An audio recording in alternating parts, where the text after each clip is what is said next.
Good evening. I am Dr. Zainab Tafuki. I obtained a master's in radio, television, and film at the University of Texas, followed by my PhD in sociology. My work focuses on technology, sociology, and political science.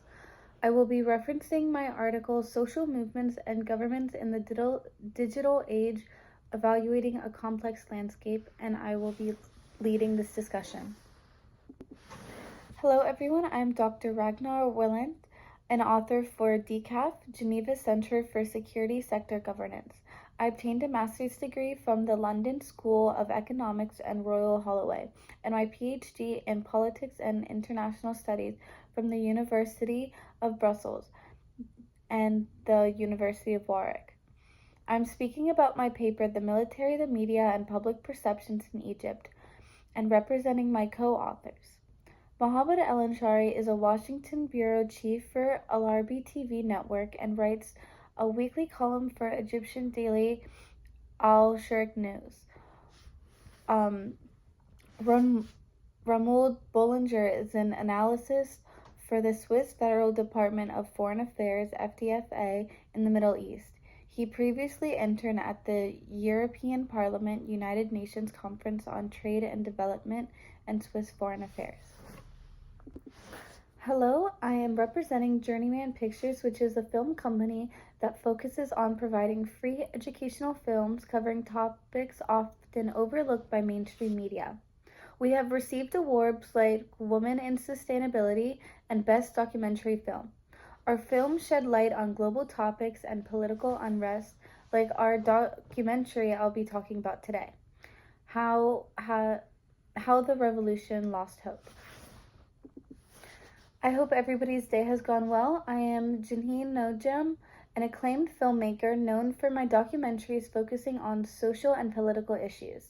Today, I will be talking about my film, The Square, The People Demand the Downfall of the Regime. The documentary won 3 Emmys Awards for Outstanding Cinematography, Outstanding Directing, and Outstanding Picture Editing for non-fiction programming published by Netflix. Now that everybody has introduced ourselves, we are discussing how the use of social media adapted as the Tahrir protests continued in the Arab Spring. My article focuses on the use of social media throughout the revolution and how that compares to other protests globally. Initially, social media was a means to communicate and spread awareness. Under the Mubarak regime, like many other countries in the Arab Spring, mainstream media was under strict guidelines. Social media was utilized to organize protest locations and facilitate the distribution of information on the atrocities faced by the Egyptian people. As the government controlled the flow of information, this was a way to influence their peers. In addition to that, it is evident that social media was seen as a threat to the regime as they attempted to use it against the revolutionaries. As of March 2011, the Supreme Council of the Armed Forces warned journalists against publishing any criticism of the military without prior consultation and permission. Journalists and local television obeyed, and in any act of disobedience they were arrested. This reinforces the censorship of the Egyptian people. There are many instances of governments controlling the media, as shown in our film, when the peaceful Coptic protest occurred. Many congregated near to a news station to retaliate against their church being deemed non-existent. Not long after, the armed forces arrived in tanks, driving over them with intent to kill, as well as opening fire against the non-armed protesters. It was a horrific scene, as we documented the martyrs with their skulls flattened. This protest was later known as the Masper Massacre. Local news station reported this massacre as it was occurring. In the report, they identified 3 soldiers who had died, urging civilians to go to the protest to protect the soldiers against barbarians. But the Coptic hospital reported at least 23 protesters killed and 300 wounded. The Supreme Council of the Armed Forces later held a press conference regarding the situation to defend against accusations of murder. They had claimed that the armed forces were only threatening to shoot to dismantle the problem, but they would never shoot their people. They brought tanks for their protection, but never ran over anybody deliberately. And I quote, "The injuries and deaths were due to unnamed infiltrators trying to destroy the revolution." The use and manipulation of media were exploited by the revolutionaries as well as the regime.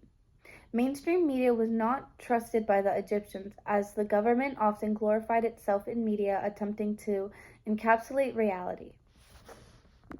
Yes, that phenomenon is prevalent in Turkey and Russia, as the government restricts media from discussing conflicts. CNN Turkey was broadcasting penguins as CNN International broadcast regarded the Istanbul Gezi Park protest.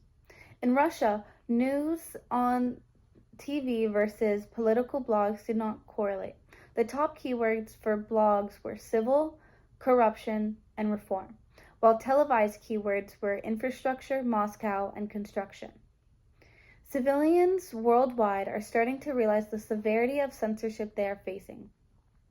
Governments are aware of the lack of control within the media. There is always a way for information to spread. However, they can polarize and counter its influence. Social media is a double-edged sword. Misinformation spreads just as fast as facts. So it's imperative that you are diligent in deciphering the two. Shifting gears, I'd like to discuss other ways social media was facilitated to meet their needs.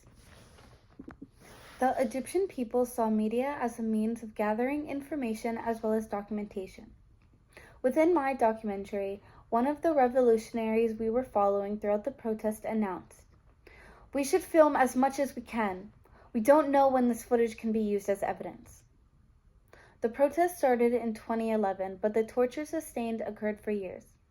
Torture was a method that the police were thought not to practice, but through documentation we have seen people electrocuted, beaten to death, and sexually abused. Social media was not only to spread awareness within the Arab community, but it was a way to prove their treatment. Without proof, it was merely an allegation, but now it is backed by evidence. This provided hope for the people, a reason to keep fighting for their rights. Seeing the maltreatment of your family and friends often leads people to cease fighting, as it won't change anything. But with Mubarak stepping down, this was their first sign of change. Even as their situation worsened and the abuse continued, they believed that their perseverance was one of the revolutionaries' achievements. Our revolutionaries' weapon is our voice. The voice of the revolution was not only through documentation, but also through organization. During the revolution, they predominantly used Facebook to determine a place to congregate that was away from those associated with the regime. I agree. Going off that, social media was a vital source for determining the location and distribution of resources. Due to the military violence and lack of aid from hospitals, revolutionaries were responsible for finding availability in local hospitals and the distribution of medical resources. Social media was an indispensable tool as they implemented a variety of media to manage supplies, volunteers, and the injured. A multitude of media was utilized during the protest as supply coordination, shelter, food, and medicine had to be properly distributed among a variety of locations.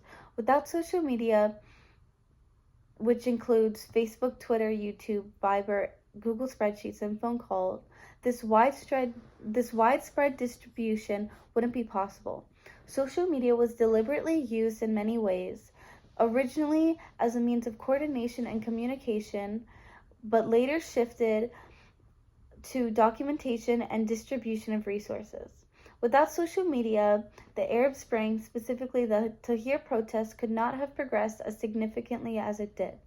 Social media brought more attention to the cause as well as supporting evidence. Thank you.